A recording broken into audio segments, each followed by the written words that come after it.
Martes 23 de abril del 2024. Amigos, buenas noches. Gracias por acompañarnos en la emisión estelar de Noticias 7. Como siempre, los invitamos para que nos sigan en el telégrafo.com.es en Ecuador, tv.es, nos escuchen en el dial de Pública FM y nos sigan a través de todas nuestras redes sociales. Fer, ¿cómo estás? Buenas noches. ¿Qué tal, Meche? ¿Cómo andas? Un fuerte abrazo para ti y para todos. Un gusto que nos acompañen esta noche acá en el Noticiero Estelar.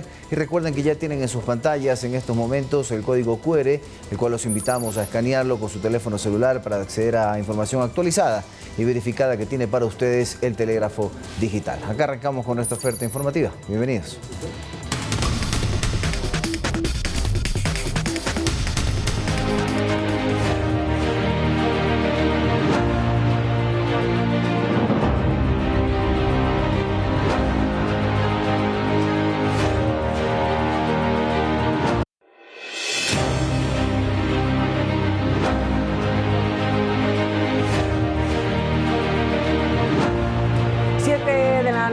Con 2 minutos, bueno, tenemos en el set de Noticias 7, emisión estelar, a Miriam Zambrano, nuestra compañera, que nos va a dar mayor información y detalle sobre ya el juicio de Carlos Pollitt, que llegó a su fin. Hay sentencia y ha sido ya detenido porque ha sido entregado, así que tienes más información. Mili, muy buenas noches, adelante. Muy buenas noches con todos. Así es, el excontralor de Ecuador, Carlos Pollitt, está detenido en Estados Unidos tras ser declarado culpable de todos los cargos penales imputados por la justicia de ese país en el juicio por conspiración para lavado de activos. Resta por conocerse los años de cárcel que le impondrán. La decisión fue unánime. Los 12 miembros del jurado de la Corte de Justicia de Florida encontraron al excontralor Carlos Pollitt culpable de los 6 delitos penales que se presentaron en su contra. 1 por conspiración para lavado de activos, por lo que podría recibir hasta 20 años de prisión. 3 por lavado de dinero, que sumarían otros 60 años. Y 2 cargos más por transacciones derivadas de actividades delictivas, que representarían 20 años más. En Estados Unidos, las penas son acumulativas, por lo que Pollitt podría recibir hasta 100 años de prisión. Tras la lectura del veredicto, la Fiscalía norteamericana pidió su detención por riesgo de fuga.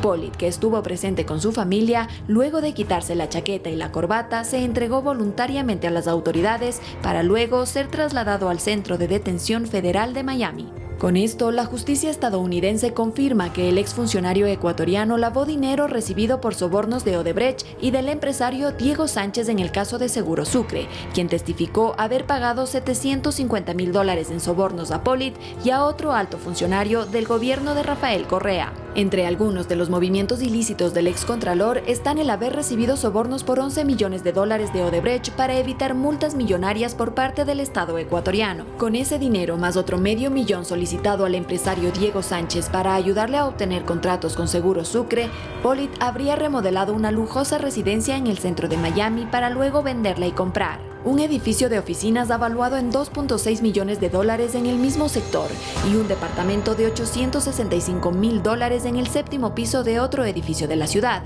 además de realizar millonarias transferencias a empresas controladas por su hijo, quien es considerado cómplice en este caso. Como parte del juicio contra Pollitt, la Fiscalía de Estados Unidos pidió el decomiso de esos bienes, por lo que la magistrada a cargo de dictar la sentencia final deberá también decidir sobre las propiedades a confiscar. Carlos Pollitt Fagioni fue Contralor General del Estado ecuatoriano entre 2007 y 2017 durante el gobierno de Rafael Correa. Felicitaciones a nuestro Contralor Carlos Pollitt por los importantes avances durante su gestión. Si todo el mundo quiere a Carlos, ¿no? Te clava la glosa, todas las responsabilidades y todo el mundo lo aplaude y lo quiere porque es simpaticísimo.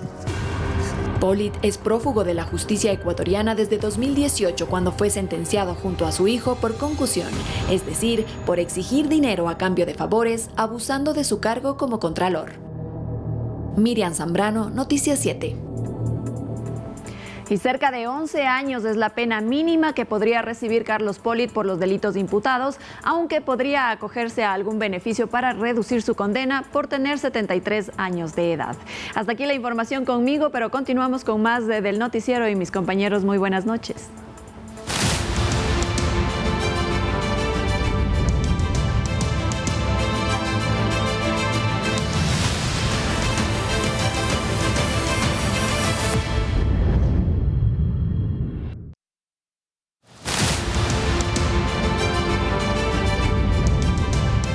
El presidente Daniel Noboa Sin encabezó varios eventos de conmemoración de los 140 años de provincialización de El Oro. Se refirió como una goleada los resultados de la consulta popular y referéndum del último domingo y expuso que no quedará impune el asesinato del alcalde del cantón orense de Portobelo, Jorge Maldonado. Veamos. El gobernante visitó este martes la provincia de El Oro. Su presencia en varios actos solemnizó la conmemoración de los 140 años de su provincialización. En la sesión solemne, el jefe de Estado hizo varias reflexiones sobre los resultados de la consulta popular y referéndum del domingo pasado. Resaltó el apoyo popular que permitirá crear la normativa adecuada para vencer al crimen organizado. Esta victoria es de la gente, esta victoria es de las personas que quieren un mejor futuro y que sus hijos vivan mejor que ellos. Condenó el asesinato del alcalde de Portobelo, Jorge Maldonado, hecho violento cuyos autores quisieron deslegitimar la validez de la participación ciudadana en las urnas, señaló Noboa. Ahora debemos comprometernos a que ese crimen, como muchos otros, no quede impune y sus responsables paguen por este acto terrorista. El primer mandatario evaluó de la siguiente manera lo que ha sido su gestión. Han sido 5 meses duros, 5 meses sin dinero. 5 meses que a punta de garra, a punta de fuerza, a punta de un amor profundo por un país, hemos logrado dar vuelta a cosas que parecían imposibles. ¿Y qué retos tiene por delante? Continuaremos trabajando más duro que ayer y no cederemos ni un paso a la violencia, a la corrupción y a la impunidad. Más tarde, la primera autoridad del país encabezó la ceremonia de colocación de la primera piedra para la construcción del Centro de Recursos para el Aprendizaje y la Investigación en la Universidad Técnica de Machala, donde reflexionó sobre el papel que la educación tiene para evitar que los jóvenes sean presa fácil de las organizaciones delincuenciales. Y ante los jóvenes, reiteró su agradecimiento por su voto en la jornada electoral del domingo. A mí desde muy pequeño me enseñaron a leer marcadores y pues 9-2 es una goleada. Y el que diga lo contrario, yo creo que nunca vio un partido. Por el aniversario de provincialización de El Oro, el gobierno a través del Banco de Desarrollo del Ecuador entregó más de 15 millones de dólares para la ampliación y mejoramiento de la vía Machala y Troncal de la Costa. Javier Ceballos, Noticias 7. Y como parte de sus actividades en la provincia orense, el primer mandatario formó parte del evento donde se anunció la reactivación de los trabajos de rehabilitación de la carpeta asfáltica y construcción de aceras en la vía perimetral Pasaje Cuenca, que beneficiará a los ciudadanos de las provincias de El Oro y Azuay. La inversión total de esta obra supera los 6,7 millones de dólares. Es reactivar los proyectos en beneficio de los ecuatorianos. En este gobierno es prioridad rescatar, destrabar y ejecutar obras vitales para la gente. Nuestro gobierno es un gobierno de resultados. Hoy estamos aquí para anunciar que desde el día de ayer en la tarde se han retomado los trabajos para terminar la tan anhelada perimetral de Pasaje. Y así también se ha realizado ya la transferencia de los recursos necesarios para la terminación de la obra por parte del METOP. ¿Y en qué consistirá la gestión de la Asamblea para nombrar el trabajo complementario de las Fuerzas Armadas a la Policía Nacional, tal como lo dispone el artículo 158 de la Constitución? Asambleístas reiteraron que militares acompañarán en este caso a la policía en situaciones específicas y por un lapso de tiempo determinado. Veamos. Seguramente usted ha sido testigo en estos últimos meses de operativos conjuntos entre la Policía Nacional y Fuerzas Armadas. ¿En qué cambia la situación ahora con el resultado de la pregunta A del plebiscito de este domingo? Es importante recordarles que el apoyo complementario de las Fuerzas Armadas a la policía fue una iniciativa de reforma parcial al artículo 158 de la Constitución que fue propuesta inicialmente por el expresidente Lasso. Este tema no fue analizado en el Parlamento por la aplicación de la muerte cruzada. Ya en el nuevo periodo de la Asamblea, a finales del año anterior, el Pleno aprobó este cambio en el artículo constitucional que debía tener el aval de los ciudadanos en las urnas, lo que justo ocurrió este último domingo. ¿Cuál es su efecto? Que constitucionalmente esta colaboración quede establecida sin depender de un estado de excepción. Ahora, esta cooperación contemplada en la Carta Magna debe ser regulada. Se establece que ahora es el comandante de la policía quien debe solicitar al presidente de la República el soporte militar para acciones de control. El presidente convocará al Consejo de Seguridad Pública y del Estado COSEPE para que lo autorice. Si la situación lo amerita, el presidente dispondrá vía decreto ejecutivo el apoyo de los militares, pero por un tiempo limitado, según explica la legisladora del movimiento Gente Buena, Sofía Sánchez. No quiere decir que todo el tiempo van a estar las Fuerzas Armadas, sino que tiene también una caducidad de 180 días, donde se podrá pedir una prórroga de 30 días más. Otto Vera, asambleísta socialcristiano, aclara que con este cambio constitucional, los militares no tienen facultad para acciones de control de orden público, cuya competencia es de la policía. En los casos en los que haya delitos graves, ¿no? Como terrorismo, delincuencia organizada, intimidación, lavado de activos, son esos delitos, hay una lista de más o menos 8 o 9 delitos. Este apoyo complementario se aplicará también en los casos de grave conmoción interna en el sistema penitenciario, ante lo cual militares y policías deben reforzar su formación en derechos humanos. Javier Ceballos, Noticias 7. Una de las preguntas aprobadas el 21 de abril fue sobre la extradición, es decir, el envío de ecuatorianos buscados por la justicia de otro país. ¿Cuál es el proceso para la aplicación de esta herramienta jurídica? Conozcámoslo en la siguiente nota.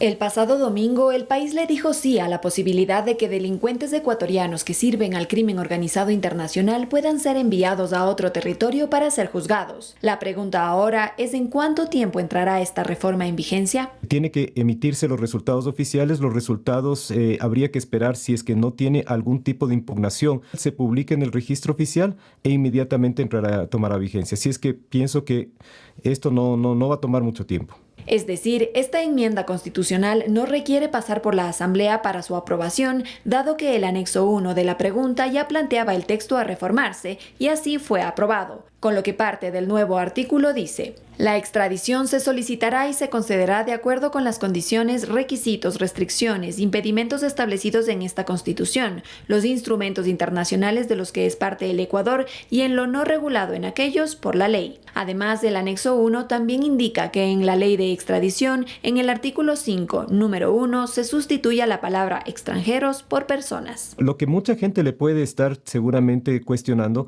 es si se aplica o no a personas que ya se encuentran privadas de libertad, que ya tuvieron una sentencia ejecutoriada, porque confunden el principio de irretroactividad de la ley penal, pero esto no es una ley de carácter penal. La extradición es una ley más bien de carácter de derecho internacional público.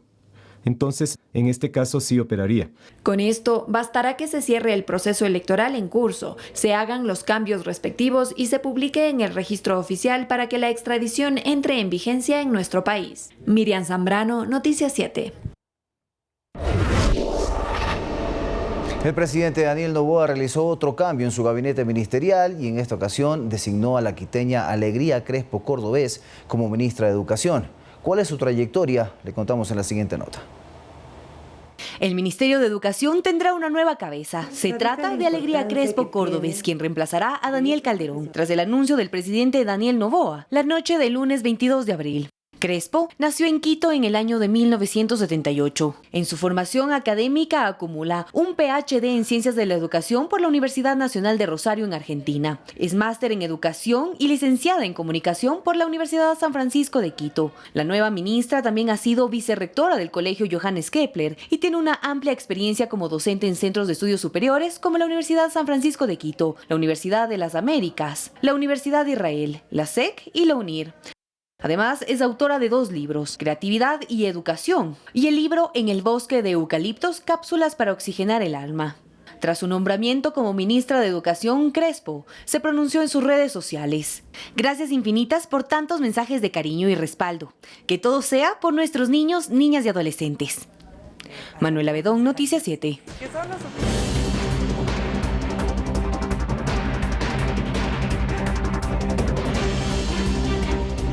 El Ministerio de Energía dio a conocer el estado de la situación energética del país y los avances en las acciones a tomarse, como es la cotización de la energía de barcazas y la compra de energía. Manuela Bedón nos tiene un informe.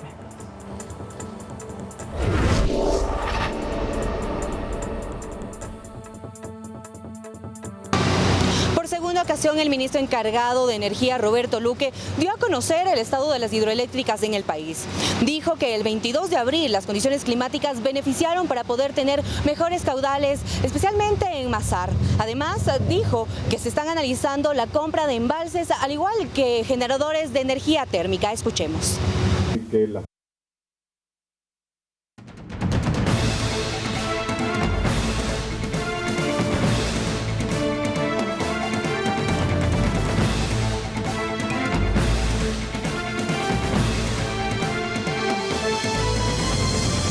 Y les contamos que las precipitaciones han causado varios estragos en el país. La Secretaría Nacional de Gestión de Riesgos tiene registrados 83 eventos peligrosos. La cartera de Estado tiene desplegados a sus equipos de las administraciones zonales para atender las emergencias con las autoridades locales.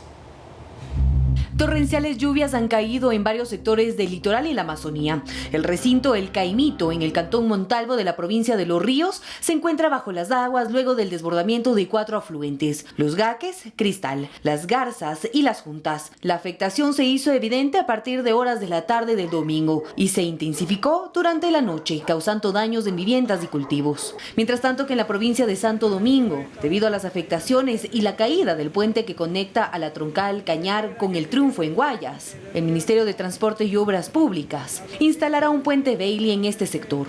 El doctor Roberto Luque se contrataron en el mes de diciembre 21 puentes Bailey. Uno de esos puentes lo instalaríamos aquí, pero nos va a tomar un tiempo realizar estudios y evaluaciones. Pero no son las únicas zonas afectadas. En la Amazonía, en la provincia de Pastaza, se desbordó el río Bombonanza, afectando a los moradores, quienes dicen que las lluvias empezaron en horas de la madrugada.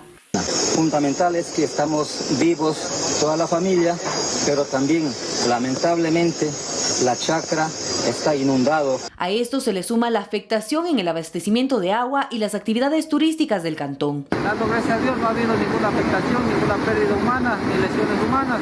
Por otra parte, el Instituto Nacional de Meteorología e Hidrología INAMI, en su alerta meteorológica, anunció que las precipitaciones en el territorio nacional prevalecerán hasta este miércoles 24, día en el que se evaluarán las condiciones climáticas para emitir una nueva alerta. Manuela Bedón, Noticias 7. En el cantón Alausí, en la provincia de Chimborazo, el COE provincial se mantiene en sesión permanente, pues debido al temporal los recintos Tres Naranjos y el Sural se han visto afectados, por lo que se coordina una inspección in situ para cuantificar las afectaciones. Mientras las personas evacuadas de la parroquia Multitud permanecen en 2 albergues, según el último informe de afectaciones enviado por la Secretaría Nacional de Riesgos, hasta el momento se registran 55 familias damnificadas, 200 personas afectadas, 100 personas evacuadas, 12 viviendas afectadas, 6 viviendas destruidas, 4 puentes destruidos, 1 persona herida, 19 infraestructuras públicas y privadas afectadas.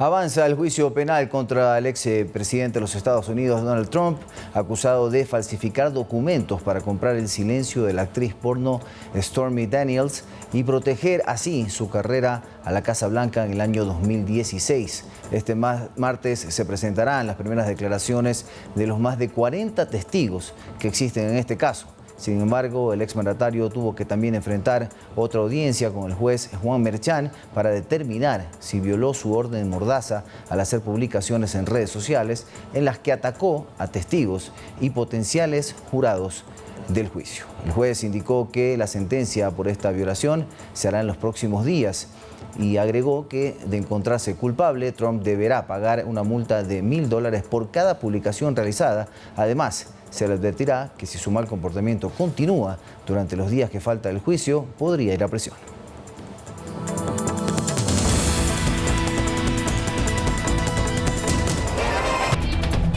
Más información, amigos. Un juez dictó prisión preventiva para Fabricio Colompico, su hermana y otras 3 personas más. Ellos fueron ubicados y recapturados en una finca en Puerto Quito y en su poder se les encontró armas de fuego, municiones y dinero en efectivo.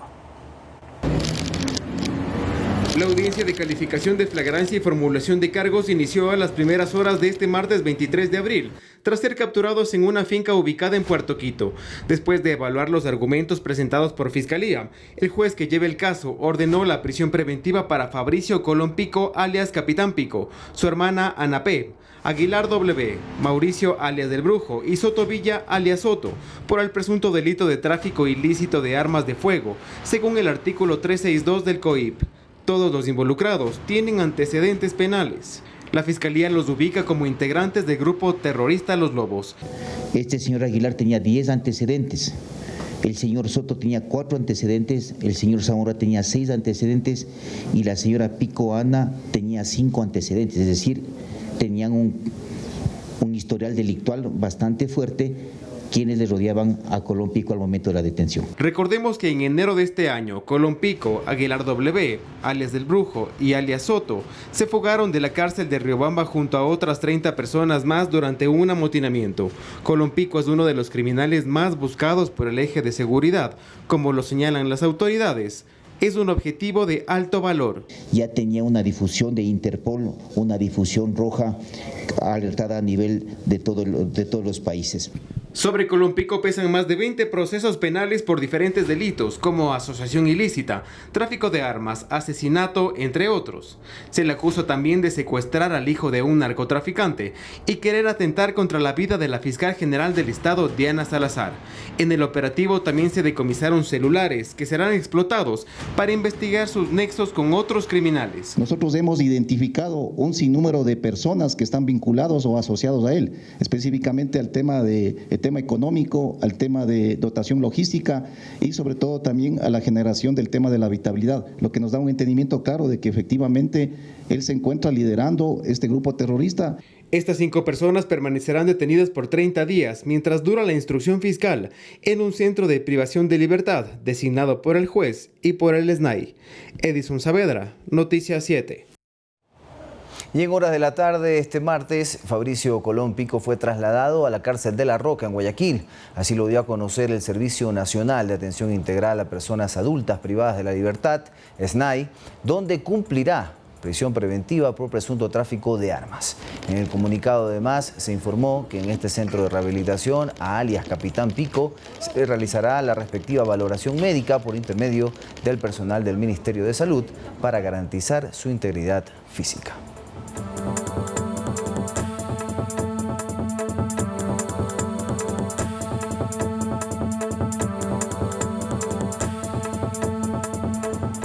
El cuerpo desmembrado de un extranjero fue encontrado en las inmediaciones de la vivienda de la fiscal Diana Salazar. El Ministerio Público investiga el hecho como parte de una investigación como una intimidación a la máxima autoridad de esta institución.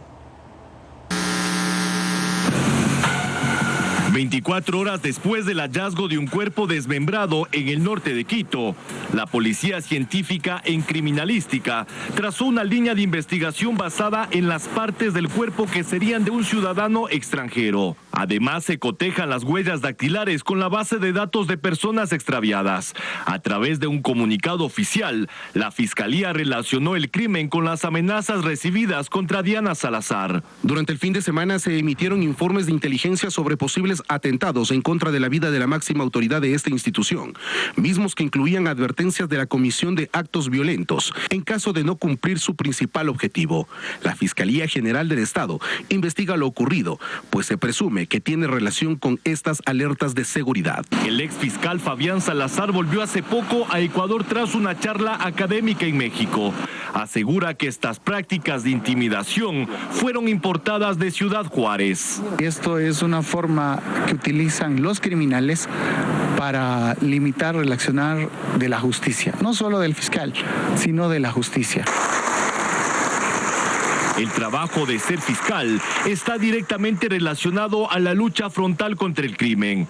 Nacida en 1981 de origen imbabureño, a sus 22 años tras liderar la unidad de lavado de activos Guafe, desde 2019 lidera las acciones investigativas de la Fiscalía General del Estado. De ahí que grupos criminales han intentado intimidarla. Con el fin de influir en las actitudes, en el comportamiento, en la la toma de decisiones, en este caso de las autoridades. La alerta del cadáver desmembrado hallado este lunes la dio el anillo externo de seguridad de Diana Salazar. El cuerpo en sí desmembrado y decapitado, y en uno de los bultos, específicamente en la maleta, se encontraba partes de un cuerpo humano. Este nuevo intento de intimidación ocurrió un día después de la aprobación de la extradición, el mismo día en que Fiscalía y la policía recapturó a Colón Pico, a quien Salazar acusó de intentar asesinarla. El mensaje es un asesinato. Ecuador ha sido testigo de una serie de actos criminales que cobraron la vida de varios funcionarios de justicia, como César Suárez, ocurrido a inicios de este año. Y además les contamos que la Fiscalía solicitó realizar varias pericias para de esta forma obtener más información en el caso Purga. El asambleísta social cristiano Pablo M. es uno de los principales procesados en este caso, al que se le acusa incluso de tráfico de tierras.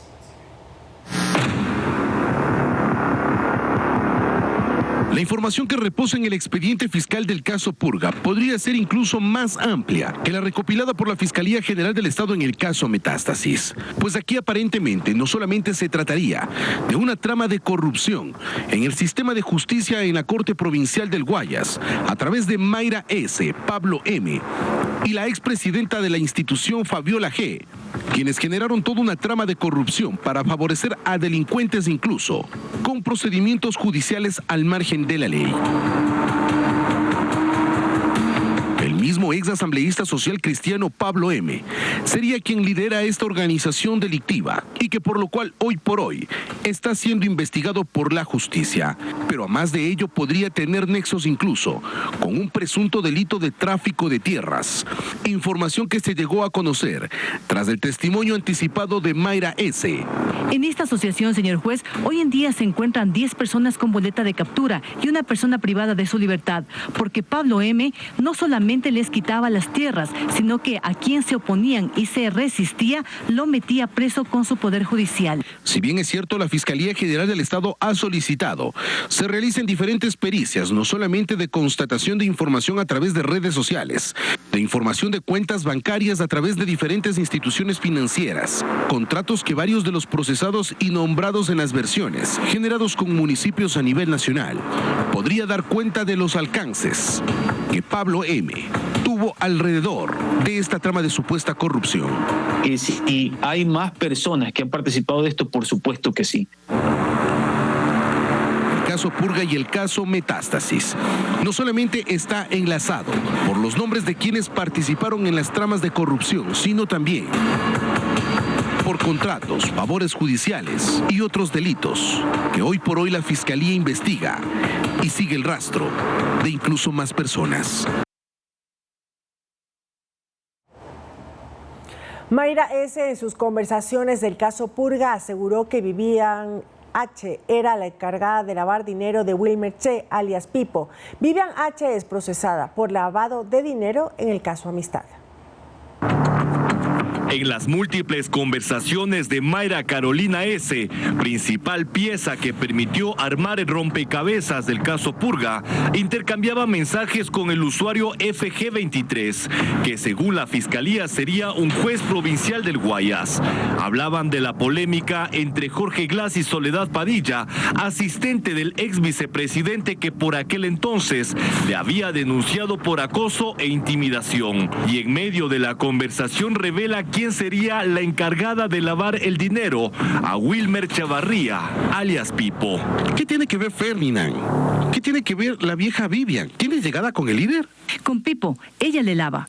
La conversación es parte de las 100.000 páginas del caso Purga, pero Vivian H. también es mencionada en 2 ocasiones en los chats del caso Metástasis en diálogos relacionados a Leandro Norero. La vida de Vivian H. es detallada en los chats como excéntrica y llena de lujos, algo que por aquel 20 de octubre de 2023 el juez del Guayas le contó a Mayra Carolina.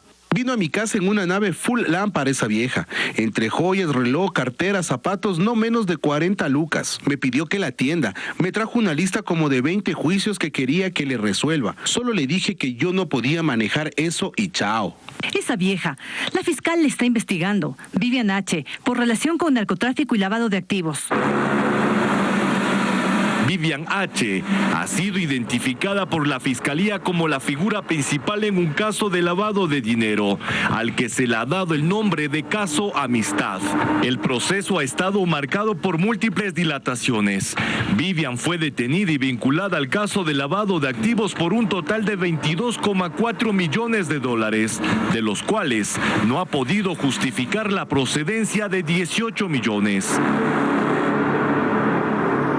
En cambio, Wilmer Giovanni Chavarría, conocido como Pipo, es considerado el cabecilla de la misma organización criminal a la que pertenece Fabricio Colompico. Se creía que Pipo había fallecido, sin embargo, conversaciones de Mayra S. revelaron que está vivo y habría ordenado el asesinato de Leandro Norero.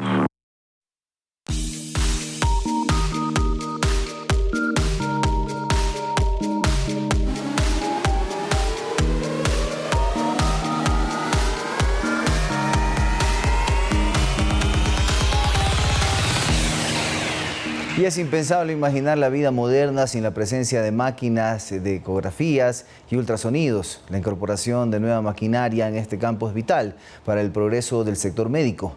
Y el Hospital Carlos Andrade Marín ha dado un paso significativo al adquirir nuevos equipos para sus afiliados. Veamos. El Hospital Carlos Andrade Marín ha dado un paso adelante al incorporar nuevos ecógrafos, situándose a la vanguardia para brindar el mejor servicio a sus pacientes.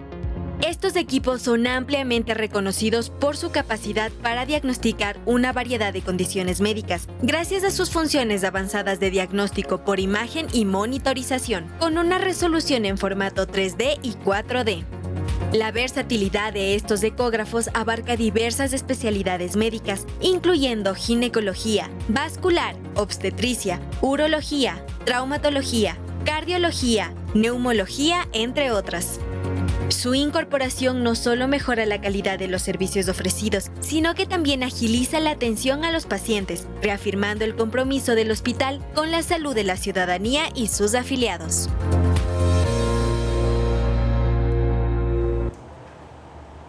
¿Sabías que en Ecuador existe un tipo de cacao único en el mundo, conocido con el nombre de nacional, caracterizado y reconocido a nivel mundial con la clasificación fino o de aroma? Y cerca de 100.000 familias de pequeños productores están involucradas en esta cadena de suministro. Y al tener este producto de muy alta calidad, merecíamos estar en el World Cocoa Conference 2024. ¿De qué se trata? Aquí les contamos. Ecuador es parte del World Cocoa Conference, una conferencia mundial que reúne a los principales actores de la cadena de valor de cacao, desde gobiernos, marcas reconocidas hasta comerciantes y cacaultores de todo el mundo, cuyo propósito es intercambiar puntos de vista e identificar soluciones para la sostenibilidad del sector cacautero. Esta es su quinta edición y durará hasta el 26 de abril en el Centro de Convenciones de Bruselas, en Bélgica. Su lema este año es pagar más por un cacao sostenible, justamente centrándose en el debate de medidas que conduzcan a una distribución equitativa del valor a lo largo de la cadena de suministro del cacao, con el fin de garantizar una mejor renta vital para los agricultores. En ese mismo ámbito, nuestro país destacó el trabajo que se ha realizado para beneficiar a más de 400.000 personas vinculadas a esta cadena productiva, que cuenta con más de 12.500 hectáreas de cacao certificado, de las cuales el 80% son orgánicas y el 20% están en transición, donde el 72% corresponde a mano de obra familiar. De esta manera se espera facilitar el ingreso de productos ecuatorianos sostenibles y libres de deforestación al mercado europeo de la mano de productores confiables. Nuestro país es líder en la producción de cacao fino de aroma y es el tercer productor y exportador de cacao en grano en el mundo.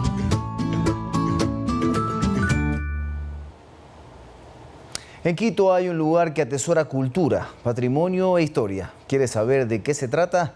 El Parque Arqueológico Rumipamba resguarda la historia de civilizaciones antiguas y su nueva investigación tiene como objetivo principal revelar un importante hito de la cultura quito.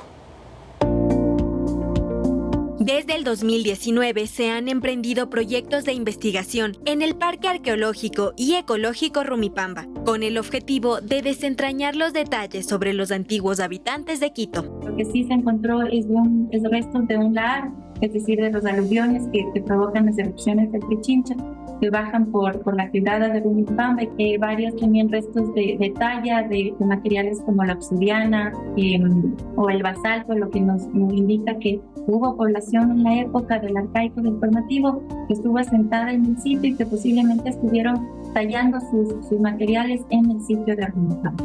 La obsidiana, una variedad de vidrio volcánico, ofrece datos preliminares cruciales sobre la cultura quito, ya que este material era extraído de minas situadas en el oriente del distrito metropolitano de Quito.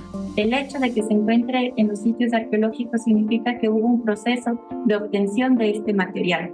Es decir, o una población más cerca de las fuentes estuvo trayendo el material a Rumipamba, o gente de Rumipamba estuvo yendo a ver el material a las fuentes. Para esta excavación se empleó por primera vez una combinación de métodos tecnológicos innovadores: magnetometría, georradar y tomografía, los cuales se utilizaron conjuntamente.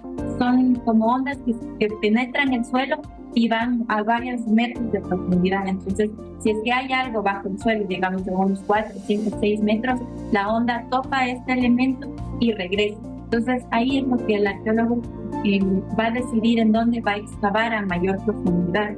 Se espera que los resultados estén disponibles para julio de este año, tras completar su fase de laboratorio, lo cual permitirá tener una perspectiva invaluable sobre la historia y el entorno de este importante sitio arqueológico y sus habitantes.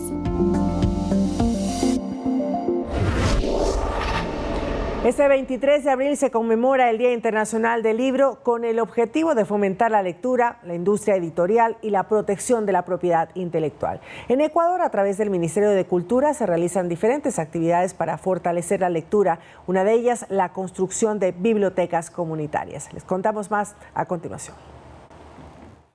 Romeo y Julieta, 100 años de soledad, El Lazarillo de Tormes, Harry Potter, Cumandá, Mujercitas, Don Quijote y otras más son obras literarias que trascendieron en el tiempo.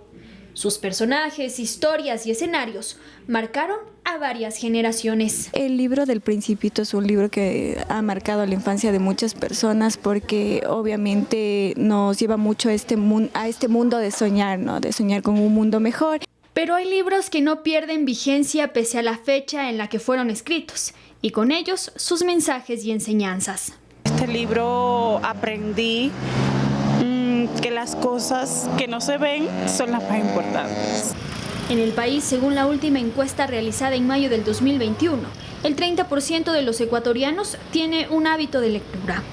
Buscar generar programas que fomenten el acceso a la lectura, pero sí atendiendo también los principios de igualdad, atendiendo a todas las agendas de igualdad que tenemos marcadas. Este 23 de abril es el Día Internacional del Libro y desde el Ministerio de Cultura se impulsan varias acciones para fomentar la lectura en niños, jóvenes y adultos mayores. Tenemos la activación de bibliotecas comunitarias, que ya la idea es continuar con estos proyectos, la adecuación de los espacios de lectura en nuestros diferentes repositorios. Esta Secretaría de Estado prevé fortalecer la lectura a través de una nueva política pública que tiene 6 ejes diferentes, los cuales marcarán una ruta para futuros proyectos. Como una de las metas de este año trazadas, el posicionamiento de la Biblioteca Nacional Eugenio Espejo como el depósito legal de la nación, generar una campaña justamente alrededor de la importancia de la biblioteca. Este 2024, Estamburgo, ciudad de Francia, fue escogida por la UNESCO como la capital de la lectura.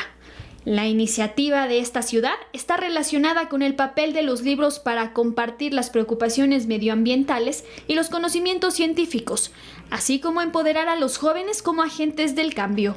Emilia Reynoso, Noticias 7.